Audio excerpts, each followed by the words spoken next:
Yeah, no, it's so stupid, dude. Like there was literally like no sex on birth certificates, and then they also had it where you don't have to have any ID to vote. So all of the stuff that Elon was saying in his podcast the other day, where he was saying the strategy from the Democrats was to get as many illegal immigrants to come across the border as possible, because the only person that they would vote for would be Democrats, because obviously they're not going to vote for Trump, who's going to get them deported.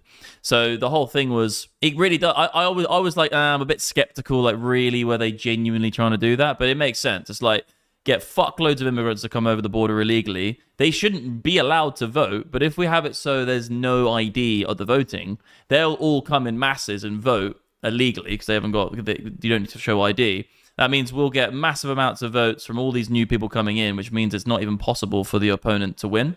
And I think Elon even said, and I don't, this might be a little bit dramatic, but he was like, if Trump didn't win the last election, there would never have been a chance for a political opponent to beat the Democrats, because they just would have taken in so many fucking illegals, and they would all just vote for them perpetually every single time.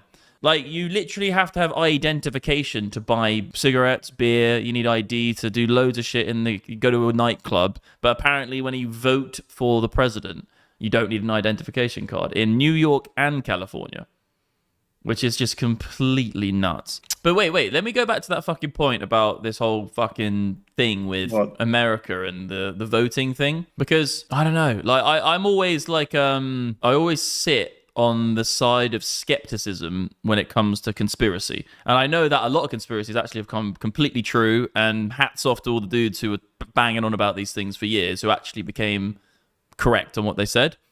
The only issue I have is that you usually find people who are into conspiracies are a conspiracy. The whole 16-year-old vote's fucking ridiculous anyway. What do you think about that? Because you can't even buy an energy drink in England at 16. Yeah, like, it's just fucking ridiculous. Starmer's announced today that he'll lead Labour into the next election.